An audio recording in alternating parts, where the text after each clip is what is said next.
बिस्मिल्लाहिर्रहमानिर्रहीम, अस्सलाम वालेकुम। कॉलम शाह मिल्क फारूकी के। आइए आज इनका एक कॉलम सुनते हैं, पहले क्या करूं। ये कॉलम 3 सितंबर 1999 को शाये हुआ था। आइए सुनते हैं। मुबैना तौर पर एक अगवाशुदा लड़की को बाजियाब करके कराची मॉडल कॉलोनी पुलिस ने मुबैना मुलजिम अजीम को गिरफ्तार कर लिया है। अब इस मामले में आगे क्या कार्रवाई होगी इससे हमें कोई ज्यादा गरज नहीं है, लेकिन इस वाक़े का एक पहलू बड़ा दिलचस्प है जिससे हमें तस्करा गौसिया में बयान करता एक पुराना किस्सा याद आ गया, जिसे सुनकर आप यकीनन महसूस होंगे। और इसे सुनाने के लिए मैं इस बज़ाहिर गैर अहम और मामूल के एक वाक़े को अपने कॉलम में जगह दे रहा हूँ। अगवा के हालिया वाक़े की तफसील कुछ यूं है कि एक लड़की ने अपने बयान में कहा कि मैं हिंदू खानदान से ताल्लुक रखती हूँ, मेरा पुराना नाम रानी है, अजीम मेरा बचपन का दोस्त है, हम दोनों एक दूसरे से शादी करना चाहते थे। मैंने अपनी माँ से बात की लेकिन मेरी घर वालों ने इनकार कर दिया। चुनांचे मैं घर से भागकर अजीम के पास गई, जो मुझे मस्जिद के एक पेश इमाम के पास ले गया और वहां मैंने इस्लाम कबूल कर लिया। अजीम ने मेरा इस्लामी नाम मरियम रखा है और बाद में हमने कोर्ट मैरिज कर ली। उसने मजीद कहा कि मैं अपने शौहर के साथ रहना चाहती हूँ।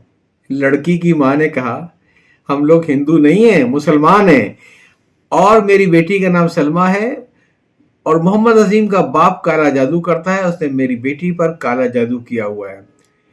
अजीम का बयान भी मरियम, सलमा या रानी के बयान की तकरीबन नकल है। उसने मजीद कहा कि मैंने सलमा को जायज़ तरीके से अपनाने की बहुत कोशिश की, लेकिन उसकी माँ हमारे रास्ते में रुकावट बनी हुई थी। उसने ये भी कहा, अब हम दोनों बहुत खुश हैं और हमें कोई पशेमानी नहीं है। हमें अफसोस है कि अखबार में मोहम्मद अजीम के वालिद का कोई बयान शाये नहीं हुआ, हालांकि उसे बयान देकर हाँ हाँ नहीं नहीं का चक्कर चलाकर दबे लफ्जों में काले जादू पर अपनी महारत का इतराफ कर लेना चाहिए था। इश्तिहार का इससे बेहतर और कौन सा मौका तरीका हो सकता था। अगर वो ऐसा कर लेता तो उसके दरवाजे पर अहले गरज लोगों, खुसूसन ख्वातीन की कतार में भीड़ लगी होती, और क्या मालूम है अब भी लगी रहती हो। मैंने इस कॉलम की इब्तिदा तस्करे गौसिया के एक किस्से से की थी। तस्करे गौसिया के मुताबिक सैयद गौस अली शाह ने एक रोज इरशाद किया कि मुसलमानों का एक गांव था जिसमें कभी कोई हिंदू नहीं रहता था। अगर कोई हिंदू वहां आ जाता था तो उसे बड़ी तकलीफ होती थी, क्योंकि हिंदू और खास तौर पर ब्राह्मण छूत छात पर बड़ी शिद्दत से अमल करते थे। किसी मुसलमान का साया पड़ जाए तो पलीद हो जाते थे। आखिरकार एक रोज गांव वालों ने फैसला किया कि हम में से एक खानदान को ब्राह्मण बना दे, ताकि अगर कोई हिंदू आ जाए तो उसे ठहरने या खाने पीने में कोई तकलीफ ना हो। चुनांचे उन्होंने एक कस्साब को ब्राह्मण बना दिया। एक रोज इत्तेफाक से एक पंडित जी यानी ब्राह्मण उस गांव में आए तो उसे ब्राह्मण कस्साब के घर ठहर गए। रात को खाना खाने के बाद जब उस राहत के लिए बिस्तर पर लेटे तो कसाइन ने, जो ब्राह्मण बन चुकी थी, उनसे कहा, महाराज मुझे एक बोस्ता यानी फतवा दे दीजिए ताकि मैं उस पर अमल कर सकूं। मेरे दो बेटे हैं, एक का नाम खुदाबख्श और दूसरे का नाम गंगाराम है। अब आप मुझे बताइए कि मैं खुदाबख्श का खतना कराऊं या गंगाराम को जीनू पहनाऊं। पंडित जी ये सुनकर बहुत हैरान हुए, कहने लगे, मेरी समझ भी नहीं आई बात, तशरीह करो, मैं समझ लूं तो कोई राय दूं। औरत ने तमाम हाल ब्राह्मण बनने का बता दिया। खुदा बख्श तो उस वक्त पैदा हुआ था जब हम कसाई थे, और गंगाराम उन दोनों पैदा हुआ जब हम ब्राह्मण बन चुके थे।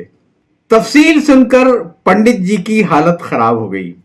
उन्होंने झुंझलाते हुए अंदाज में उस औरत से कहा, नेक बख्त, तेरा खुदा बख्श भी अच्छा और गंगाराम भी ठीक, मुसीबत तो मेरी है, धर्म तो मेरा भ्रष्ट हुआ है, लिहाजा तू मुझे यह बतला दे कि मैं जलूं या गड़ूं। हिंदुओं के मुर्दे जलाए जाते हैं और मुसलमानों के मुर्दे दफन किए जाते हैं। तो क़ारीन कराम, अगवा वाले वाक़े से मेरी दिलचस्पी सिर्फ इसी कदर है कि वो लड़की पहले रानी थी या सलमा थी। अगर रानी थी तो क्या वो मरियम हो गई थी? उसकी माँ और बाप ब्राह्मण थे या कसाई? इस मामले में मजहब बीच में आ गया और माँ कहती है कि हमारा खानदान मुसलमान है, जबकि इस लड़की के बयान है कि हमारा खानदान हिंदू है। तो ये जरूरी हो गया है कि कुछ एनजीओ, खास तौर पर आसमा जहांगीर, इस मामले में भरपूर दिलचस्पी लें। देखा जाए तो इसमें भरपूर दिलचस्पी की कुछ बातें नजर आती हैं, وہ رانی کی متوری یا سلما کی ماں کو سمجھائیں، نیک بختو جو مزہ جینوں میں ہے وہ ختنے میں کہاں۔ کالم آپ سن رہے تھے پہلے کیا کروں، تحریر کیا تھا شاہ ملک فاروقی صاحب نے، اور شائع ہوا تھا 3 ستمبر 1999 کو۔ یاد چاہتا ہوں، اللہ حافظ۔